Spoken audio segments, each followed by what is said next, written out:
Sylvain.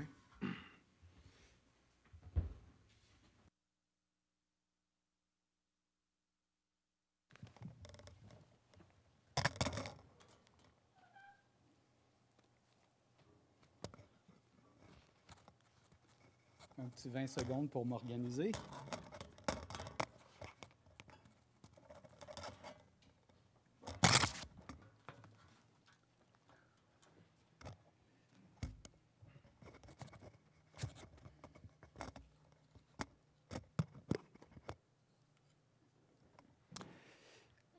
Bonjour à tous. Bonjour à ceux aussi qui sont en ligne. C'est un privilège pour moi. En fait, je suis toujours rempli de joie quand je m'en viens à l'Église de Repentigny, puis j'ai l'occasion de pouvoir servir auprès de vous. Pour moi, c'est un privilège et je suis vraiment reconnaissant pour votre pasteur, sa confiance, puis les occasions qu'il me donne de pouvoir servir. Et pour le conseil aussi, bien sûr, puis pour chacun d'entre vous qui êtes là ce matin. Et mon désir est certainement non pas de parler autre chose de ce que le Seigneur Jésus a à nous communiquer, à nous dire. C'est vraiment mon désir. Je ne suis pas ici pour vous partager mes idées, mais pour vous partager le plus fidèlement possible ce que l'Écriture nous enseigne, puis quel encouragement ce matin on peut retirer par rapport à cette Écriture. Alors, ce qui m'a conduit cette semaine à vous parler du sujet que je veux vous parler, en fait, c'est les conférences de presse de la pandémie. Pour faire changement, hein? Vous allez dire peut-être. On parle que de ça ou presque, mais c'est présent dans nos vies au quotidien. La preuve, regardez, ce matin, vous avez encore vos masques. Donc, on n'a pas le choix de vivre avec cette réalité-là. Et cette semaine, il y a eu 2, je pense, conférences de presse ou quelque chose comme ça. Puis avez-vous remarqué qu'habituellement, les conférences de presse, c'est pour nous annoncer des mauvaises nouvelles. Ceux qui ont eu l'occasion d'écouter, là, c'est peut-être pas tout le monde, mais moi, cette semaine, je savais que c'était... Et là, ils annonçaient ça, puis ils nous préparent d'un média, puis le gouvernement, puis bon, on veut pas, je veux savoir qu'est-ce qui se passe, qu'est-ce qui va arriver avec nous. Est-ce qu'on va tomber en orange, ou on reste dans le rouge, ou le couvre-feu va être réduit, comme ça s'est produit cette semaine? Et là, on anticipe, on a hâte de voir qu'est-ce qui va se passer. Telle région va fermer, telle autre région va ouvrir. Vous entendez comme moi parler de tous les sujets. Puis ça, c'est sans penser que, la campagne de vaccination est commencée, on est rendu à tel groupe d'âge. Est-ce que je me fais vacciner? Est-ce que je ne me fais pas vacciner? Puis si je me fais vacciner, quel vaccin que je vais avoir? Est-ce que c'est le bon vaccin que je devrais avoir? Puis, et ça continue, ça continue. Les écoles, est-ce qu'on va ouvrir? Est-ce qu'on les ferme? Qui peut aller vraiment à l'école? On a à cœur la santé mentale de notre société, des jeunes et de chacun d'entre nous. On sait qu'il y a des problèmes potentiels qui peuvent surgir. Donc, pas facile. Je ne vous dis pas ça pour me plaindre là, ou pour emmener des plaintes, mais simplement pour qu'on soit conscient de la réalité de tous les faits dans lesquels nous vivons au quotidien pratiquement depuis plus qu'1 an. Non, mais c'est quelque chose. Puis là, on parle pas, on n'a pas mentionné encore qu'on est dans la 3e vague. Hein? Oh, il y a des variants, là. Est-ce qu'il va y avoir une 4e vague? M. Legault semblait dire cette semaine, on ne sait jamais, peut-être une 5e vague. Non, mais ça finit plus, puis c'est essoufflant. Hein? Je lisais un article d'un scientifique qui disait, qui a résumé ainsi la situation actuelle. Il a dit, l'an passé, la première vague, c'était une répétition générale pour ce qui s'en vient. C'est décourageant.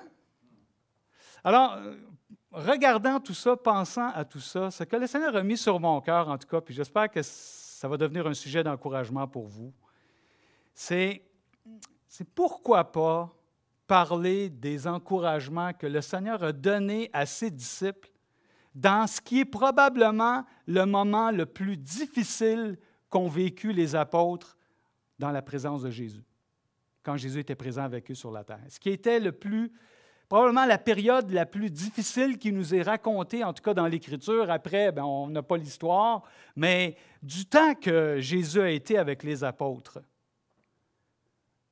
ils ont vécu, eux aussi, des difficultés. Hein.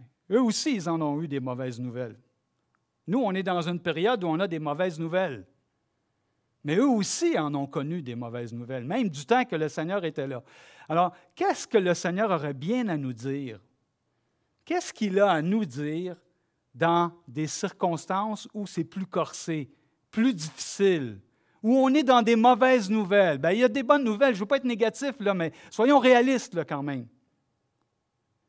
Qu'est-ce que le Seigneur aimerait bien nous dire ce matin? Et ça me fait penser à une portion de texte que j'ai déjà regardée dans le passé et dans lequel se trouvent 7 encouragements que Jésus donne à ses disciples. Je dis 7, mais il pourrait en avoir plus. Probablement qu'il y en a plus. Mais je me suis arrêté à 7. Il y en a au moins 7 en tout cas. Et ce matin, j'ai pensé vous partager un de ces 7 encouragements. En fait, j'aimerais vous en partager davantage aujourd'hui, mais ce matin, celui que je vais vous partager, c'est quand même un encouragement essentiel. Je vais prendre le temps de bien l'expliquer. Et si le Seigneur le permet, je suis encore avec vous la semaine prochaine et j'espère qu'on pourra en ajouter peut-être 3 ou 4 autres. Alors, vous êtes d'accord? Vous êtes prêts? Alors, juste avant de lire les encouragements, j'aimerais qu'on puisse simplement prier ensemble, que le Seigneur puisse parler à nos cœurs et nous conduire ce matin dans ce qu'il désire pour nous. Seigneur Père du ciel, je veux vraiment te bénir, te remercier pour l'occasion que nous avons de nous réunir aujourd'hui. Merci Seigneur pour ces quelques 25 personnes qui se sont déplacées. Merci pour l'occasion de pouvoir vivre ce moment. Merci pour ceux qui sont en ligne aussi. Merci pour la technique qui nous permet aussi de garder une connexion ensemble. Et ma prière ce matin, Seigneur, c'est que tu permets qu'on puisse avoir une nouvelle compréhension de ta volonté, de tes paroles que tu as laissées, Seigneur, à tes disciples et par ricochet que tu nous as laissées à nous aussi. Et Seigneur, je te demande de me permettre d'être simple, de communiquer, Seigneur, le plus simplement possible, le plus précisément possible, ce que toi, tu as voulu communiquer à tes disciples et à chacun d'entre nous ici aujourd'hui qui sont présents pour entendre ta parole. Alors, sois béni. Remplis-moi de toi-même, remplis-nous de toi-même et que ton esprit nous conduise aujourd'hui pour la gloire de ton nom, nous te prions. Amen. Amen. 7 encouragements qui se trouvent dans une portion de texte de l'Écriture, en particulier de l'Évangile de Jean au chapitre 13. Des moments vraiment difficiles qu'ont vécu les disciples. Premièrement, est-ce que c'est possible? Ben oui, c'est possible. Mais, tu sais, quand on pense, mettons-nous dans leur contexte. Ça fait 3 ans qu'ils sont avec le Seigneur. Ils ont vu le Seigneur agir. Ils ont vu des miracles. Ils ont vu Lazare ressusciter. Ils ont vu le Seigneur contrôler les éléments de la nature, calmer la tempête. Ils ont vu un paralytique se mettre à marcher. Ils ont entendu la sagesse de Jésus. Jésus a été confronté aux gens les plus intellectuels, les plus connaissants théologiquement, les érudits qui cherchaient à le mettre en boîte, comme on dit en bon québécois. Ils ont entendu les réponses de Jésus avec sa sagesse infinie, avoir le dernier mot, non pas parce qu'il voulait avoir le dernier mot, mais parce que dans sa sagesse infinie, il avait la réponse à toute chose. Ils ont été avec lui, ils ont mangé avec lui, ils étaient pratiquement régulièrement, continuellement avec lui. Ils ont vu des hommes, des femmes être nourris avec quelques morceaux de pain et quelques poissons. C'était leur vie des 3 dernières années. Non, mais ça va bien? Imaginez que ça fait 3 ans que Jésus fréquente l'église de Repentigny. Vous le voyez régulièrement, vous l'entendez parler. De temps en temps, il fait une guérison, il dit une bonne parole, il va visiter des malades avec vous. Et il accomplit toutes sortes de choses. Il ouvre le fleuve Saint-Laurent en 2, par exemple. Et là, vous vous dites, « Hey, wow, c'est extraordinaire. » Puis, soudainement, les circonstances changent. Tout va changer. Soudainement, les temps deviennent difficiles. Soudainement, il y a des mauvaises nouvelles. Soudainement, on ne sait pas ce que l'avenir nous réserve exactement. Soudainement, peut-être qu'il y a des troubles dans le cœur. Est-ce que les disciples ont pu vivre ça? Bien certainement, et je vous invite au chapitre 13 où on va voir, premièrement, je pourrais dire une première mauvaise nouvelle que les disciples ont reçue. Dans Jean, chapitre 13, verset 21. Jean, chapitre 13, verset 21. Première mauvaise nouvelle. Le contexte, les apôtres sont réunis pour le dernier repas, avant la Pâque. On est avant la semaine de Pâques. La semaine passée, on a célébré Pâques, ça a été fantastique. On a vu des choses extraordinaires se produire. Maintenant, je vous ramène en arrière et on regarde qu'est-ce qui se passe avec les disciples. Verset 21, on est dans le contexte du dernier repas de Jésus avec les siens, les apôtres. Et au verset 21, il est dit, « Ayant ainsi parlé, Jésus fut troublé en son esprit. » Et il dit expressément, « En vérité, je vous le dis, l'un de vous me livrera. » Les disciples se regardaient les uns les autres, ne sachant de qui ils parlaient. Alors imaginez, dans tout le contexte de leur vie qu'ils ont vécu avec le Seigneur jusqu'à maintenant, Jésus est devant eux et le texte dit un mot quand même assez fort. Jésus fut troublé. Troublé, l'idée du mot, signifie horreur, anxiété, agitation. Le Seigneur Jésus. Alors, ce n'est pas peu dire. Ce n'est pas que Jésus est surpris comme si il vient d'avoir une révélation puis il se rend compte qu'il y a quelqu'un qui va le trahir. Non, au contraire. Il a précédemment cité le passage où, dans les psaumes, il est parlé de celui qui le trahirait. Alors, il n'est pas surpris, mais le rappel de cet événement, premièrement parce qu'il aime ses disciples et très certainement qu'il aimait Judas aussi, le rappel que l'événement qui se produit d'un disciple ou d'un des siens qui l'a trahi va le conduire au milieu propre de sa mission, c'est-à-dire la croix. Il va devoir affronter la croix, il va devoir affronter l'humiliation, il va devoir mourir, il va devoir porter le péché du monde sur ses épaules. Donc, on peut comprendre que Jésus a été comme troublé momentanément, pensant à tout cela. Mais ce qui doit arriver et doit s'accomplir. Mais pour les apôtres, quelle mauvaise nouvelle! Attends une minute, il y en a un dans la gang qui va te trahir, Seigneur. Là, ils s'interrogent entre eux. Voyons donc, ça ne se peut pas, c'est lequel? Quelqu'un va trahir le Seigneur. Voyons, ça fait 3 ans qu'on est ensemble. On sait qui on est les uns les autres. On a vécu suffisamment ensemble toutes sortes de belles expériences spirituelles pour... Mais quelqu'un va nous trahir. Quelqu'un va trahir le Seigneur. Non, mais c'est troublant, n'est-ce pas? Mauvaise nouvelle. Et ensuite, une deuxième mauvaise nouvelle, un peu plus loin. Verset 33. Judas a sorti, le Seigneur lui a donné le pain, tout ça. L'événement a suivi son cours. Judas est sorti faire ce qu'il avait à faire. Au verset 33, Jésus reprend la parole et dit, « Mes petits enfants, je suis pour peu de temps encore avec vous. » Autrement dit, je suis avec vous, mais plus pour longtemps. Mauvaise nouvelle. Quoi? Le Seigneur prend le temps de dire « mes petits-enfants ». C'est un terme d'affection, comme le paternel qui réunit sa famille proche et qui veut simplement les accompagner, il veut dire avec douceur les choses qui doivent être dites et les encourager. Mes petits-enfants, le cœur du Seigneur. Peut-être que lui aurait eu besoin d'être encouragé à ce moment précis où c'est la croix qui venait dans les heures qui suivent, mais son cœur de berger le porte à avoir ce terme d'affection, mes petits-enfants. Il aime les siens. Mauvaise nouvelle, je ne suis plus pour longtemps avec vous. Le Seigneur en avait déjà parlé. Il avait déjà dit, annoncé que viendrait le temps où il irait à Jérusalem, qu'il serait condamné, qu'il serait crucifié, qu'il passerait par la crucifixion, qu'il mourrait pour les péchés du monde. Mais on dirait que les disciples n'avaient pas réellement comme réalisé toute la portée encore, même jusqu'à ce moment précis. Et là, c'est le choc. Hein? Voyons, Seigneur,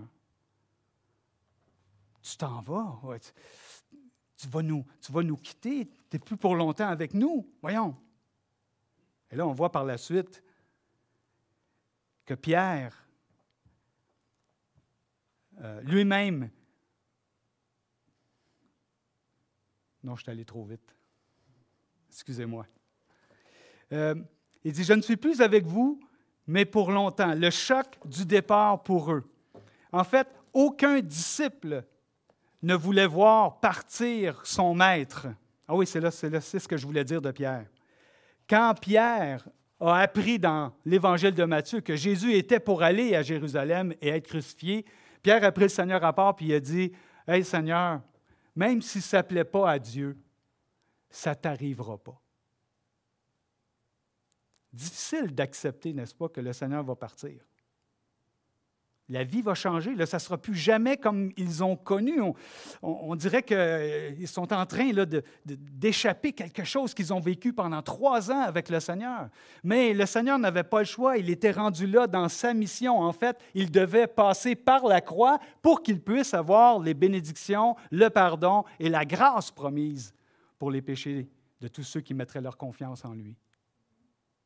Alors, comment les disciples vont devoir se comporter? Qu'est-ce que les disciples doivent faire pendant l'absence du Seigneur Jésus? Comment se comporter pendant son absence? Et c'est à ce moment-là que Jésus va donner un premier encouragement. Et ce premier encouragement est au verset 34. « Je vous donne un commandement nouveau. Aimez-vous les uns les autres comme je vous ai aimé. » Voici ce que je m'attends de vous pendant mon absence. Aimez-vous les uns les autres comme je vous ai aimé. En d'autres mots, continuez à vous aimer les uns les autres, malgré les mauvaises nouvelles, malgré le fait qu'il y a un traître ou il y a quelqu'un qui va me trahir parmi nous, malgré le fait que je dois partir. Je ne suis plus pour longtemps avec vous. Quelle mauvaise nouvelle! Voici comment vous devez réagir dans les mauvaises nouvelles ou dans ces mauvaises nouvelles. Continuez de vous aimer les uns les autres. Continuez de vous aimer les uns les autres comme je vous ai aimé. Aimez-vous les uns les autres. Jésus parle d'un commandement nouveau. En fait, ce n'est pas un commandement nouveau dans le sens que dans l'Écriture, il y a d'autres endroits où Jésus a mentionné lui-même, a parlé d'aimer Dieu. Par exemple, vous vous souvenez, les 2 plus grands commandements. Tu aimeras ton Dieu de tout ton cœur, de toute ton âme, de toute ta force, de toute ta pensée. Et voici un second qui lui est semblable. Vous le connaissez, tu aimeras ton prochain comme toi-même. On pourrait aller dans la loi aussi, dans Deutéronome, dans Lévitique, et retrouver aussi ces commandements. Donc, il n'est pas nouveau dans le sens qu'il n'a jamais été dit, mais il est nouveau dans le sens que ce commandement de s'aimer les uns les autres est maintenant lié à l'œuvre que Jésus-Christ va accomplir sur la croix, l'exemple qu'il va donner. Par exemple, si on retournait au début du chapitre 13, ce qu'on n'a pas le temps d'aller voir, mais si on regardait au début du chapitre 13, le texte nous mentionne que Jésus mit le comble de son amour pour les disciples et le contexte, pour ceux qui s'en rappellent, le Seigneur se prend un linge et, comme tel un esclave, se met à laver les pieds de ses disciples. Il semble qu'il n'y avait pas beaucoup de volontaires pour le faire, mais lui, le Maître, lave les pieds de ses disciples. Imaginez l'image, celui qui est la parole faite chair. Imaginez celui qui a tout créé selon l'Écriture, le Fils de Dieu, celui qui a quitté la gloire du Père pour venir sur terre, prendre une forme d'esclave, de serviteur, pour subir la croix et nous permettre d'être sauvés. Lave les pieds de ses disciples. Jésus explique que c'est le symbole de la purification que va emmener son œuvre sur la croix. Alors, ce maître qui lave les pieds de ses disciples, qui va jusqu'à la croix, devient comme l'élément essentiel de notre amour les uns pour les autres. En fait, notre amour les uns pour les autres ne sera pas inspiré par nos sentiments, mais inspiré par la croix, par le sacrifice que Jésus-Christ va vivre sur la croix quelques heures plus tard dans le passage.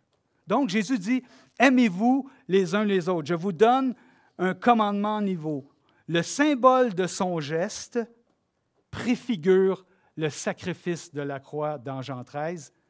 Et ce que le Seigneur est en train de dire, là, voici une valeur essentielle, l'amour. Voici ce qui est essentiel. Voici ce qui est la caractéristique essentielle. Pourquoi c'est si important? Pourquoi le Seigneur mentionne ce passage ou ce commandement si important? Parce que l'amour est essentiel. C'est la caractéristique des véritables disciples. D'ailleurs, il le mentionne lorsqu'il dit, à ceci, verset 35, « Tous connaîtront que vous êtes mes disciples si vous avez de l'amour les uns pour les autres. » Quelle est la caractéristique essentielle d'un véritable disciple? L'amour. À travers le trouble, à travers les moments difficiles, à travers les mauvaises nouvelles, voici ce que Jésus dit à ses disciples. Continuez de vous aimer. Continuez de vous aimer les uns les autres. Continuez de vous aimer. Toi, par exemple, papa ou Marie, tiens, on va commencer par là. Continue d'aimer ta femme. Toi, épouse, continue d'aimer ton mari. Papa, continue d'aimer tes enfants. Et continue aussi d'aimer tes parents. Parce que c'est la caractéristique essentielle d'un véritable disciple. Pourquoi pas le dire davantage, prendre le temps de dire à chacun des personnes qui sont autour de nous qu'on les aime. C'est la caractéristique essentielle. C'est la valeur importante que le Seigneur veut encourager dans le cœur de ceux qui croient en lui. L'amour, les uns pour les autres. Aimer ma famille, aimer ma femme, aimer mes enfants, aimer mes parents. Et dans le contexte, aimer les frères, les sœurs, aimer l'Église, aimer ceux qui croient en Jésus-Christ, comme le Seigneur nous a aimés. Pourquoi est-ce si important? Parce que l'amour, dans l'Épître de Jean, chapitre 3, Jean révèle que l'amour est le signe d'une véritable appartenance au Seigneur Jésus. L'amour est une des caractéristiques du Seigneur, de ceux qui appartiennent au Seigneur Jésus. Par exemple, il dit dans 1 Jean 3,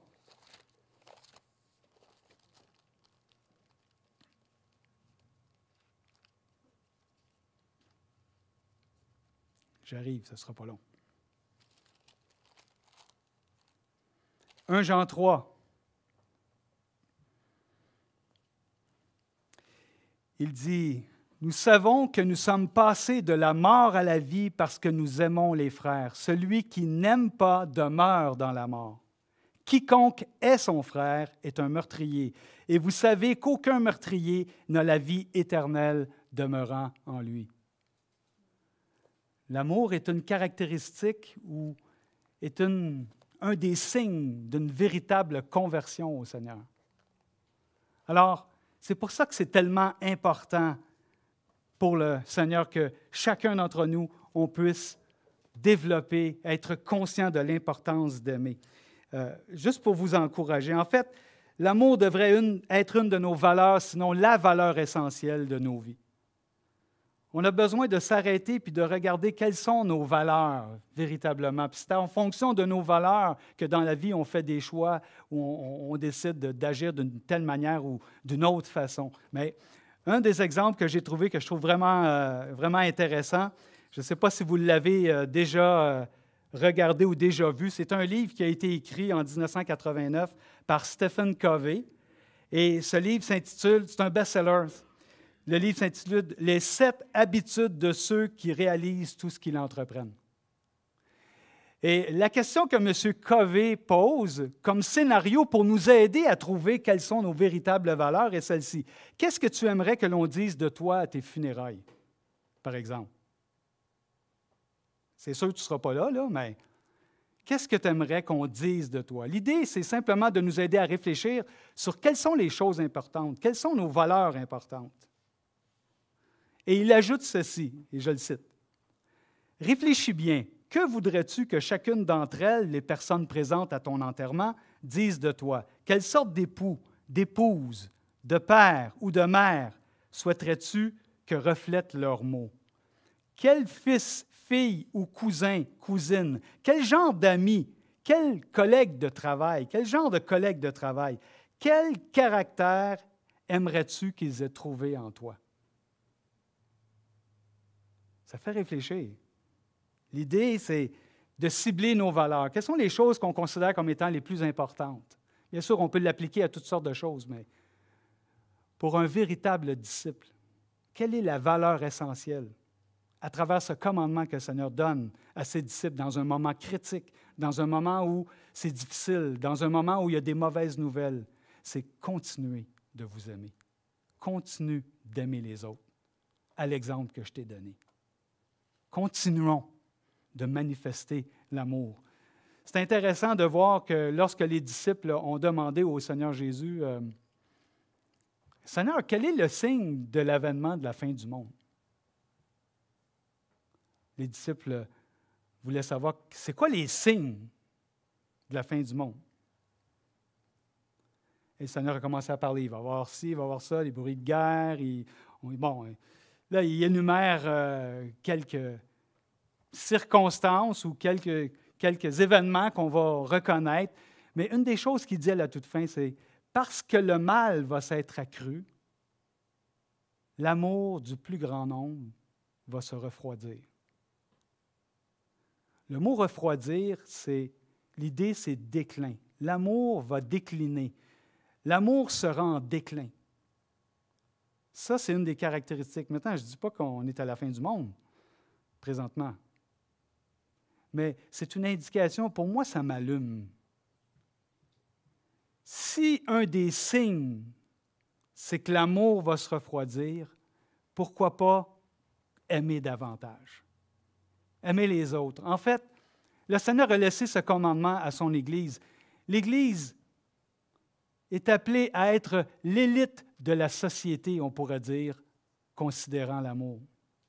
Quelqu'un qui entre ici, quelle est la caractéristique essentielle qui, normalement, devrait retrouver dans l'Église? C'est l'amour les uns pour les autres. C'est véritablement ça. Ça ne veut pas dire que, on n'a pas de chemin à faire, mais on prend conscience de notre Sauveur qui nous a donné ce commandement-là, de nous aimer les uns les autres. Et que ce soit la caractéristique principale de ceux qui croient en lui. Pourquoi est-ce si important? C'est important aussi parce que Paul parle de l'amour dans un des plus beaux chapitres de la Bible, non seulement pour les chrétiens, mais pour le monde entier. Dans 1 Corinthiens 13, il parle de cette définition de l'amour. Et il parle de l'amour comme étant la voie par excellence, la voie la plus élevée, la meilleure voie. La meilleure voie pour un athlète olympique, c'est une médaille d'or. La meilleure voie pour un scientifique ou celui qui fait des recherches scientifiques, c'est un prix Nobel peut-être. La meilleure voie pour un étudiant, par exemple, c'est d'avoir un A+. La meilleure voie maintenant pour un disciple, la voie la plus élevée, la valeur la plus importante, c'est l'amour. C'est d'aimer les autres. Jésus dit, on va vous reconnaître à l'amour que vous avez les uns pour les autres. Et Paul va plus loin parce que lorsqu'il conclut son chapitre, il dit, maintenant, 3 choses demeurent. La foi, l'espérance et l'amour. Et la plus grande de ces choses, c'est l'amour. C'est la valeur principale.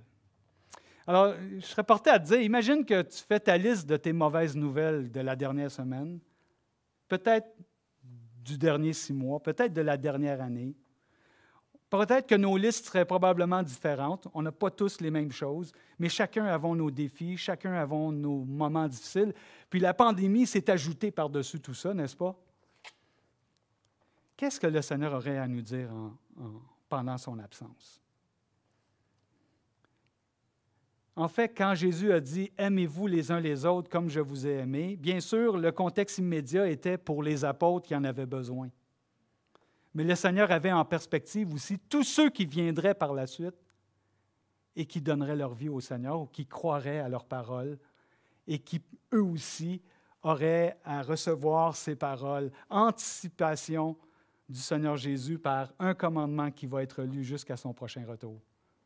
Et nous, aujourd'hui, dans nos mauvaises nouvelles, pourquoi pas continuer d'aimer? Tu sais, il y a toutes sortes de réactions suite à la pandémie. Tu sais.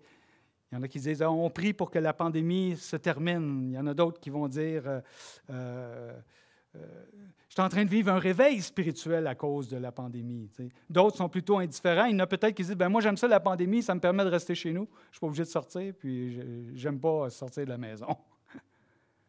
Peu importe. Une chose est certaine. Voici ce que le Seigneur attend de nous. Voici ce qu'il nous recommande pendant son absence. Continuez de vous aimer. Dans votre famille, ça commence par votre famille, bien sûr, les uns les autres, et toutes les circonstances, toutes les occasions que le Seigneur place dans nos vies pour qu'on puisse manifester l'amour qu'il a placé en nous. Bien sûr, on n'est pas parfait dans l'amour. On est en chemin, on est en train de développer. Tu sais, quelqu'un dit « Oh là là, j'entends ça ce matin quand je pense à des choses dans le passé. Il me semble que je manque d'amour là ou j'ai manqué d'amour là. » Le Seigneur a dit qu'on peut venir à lui, puis il est amour.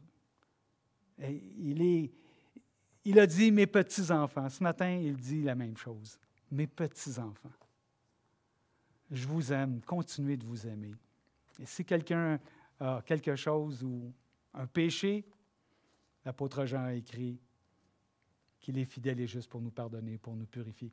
On pourrait parler pendant 1 an et sans arrêt de l'amour avec tous les passages qu'il y a. Il y a une multitude de passages, mais une chose est sûre ce matin. Dans les circonstances difficiles qu'on peut vivre, peut-être ça va bien, tant mieux, mais dans les circonstances qu'on a à vivre, une des valeurs primordiales, une chose qui ne change pas, c'est continuer d'aimer les autres, de manifester de l'amour envers les autres. L'amour ne périt jamais, disait l'apôtre Paul. Ça va toujours rester. C'est pour ça qu'on ne se trompe pas.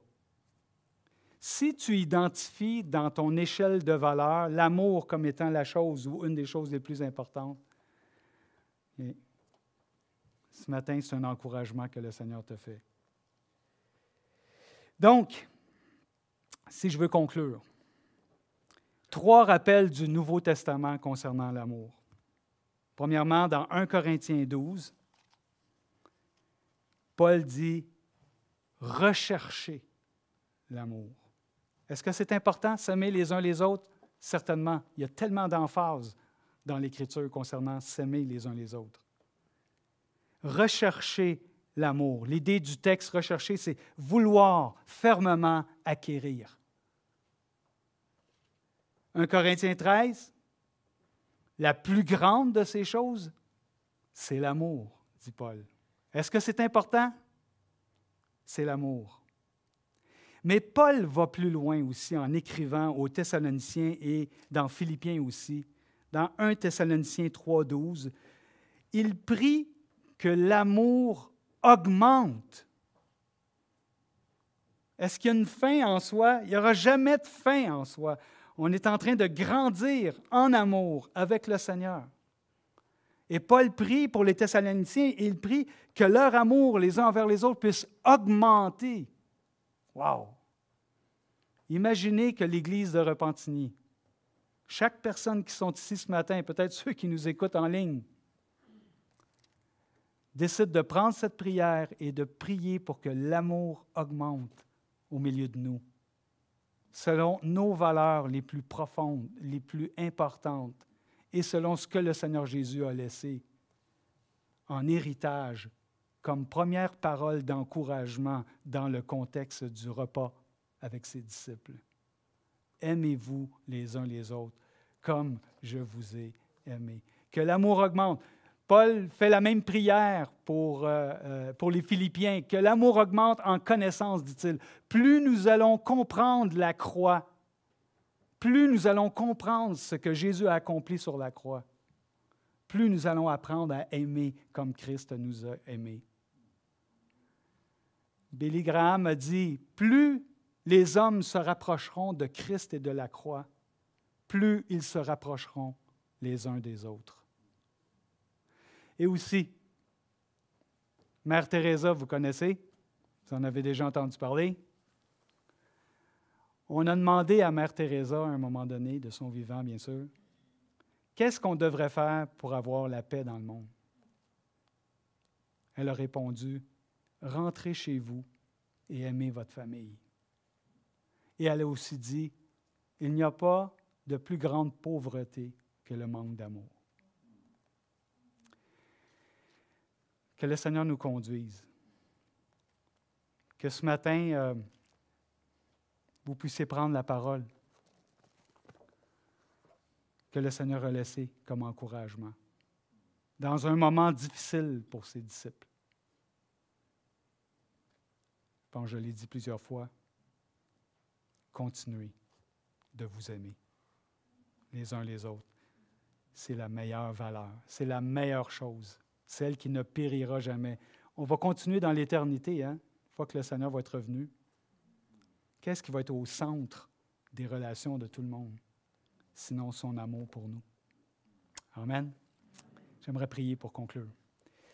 Seigneur Père du ciel, je veux te remercier ce matin pour l'occasion que tu m'as donnée de parler de ces sujets si importants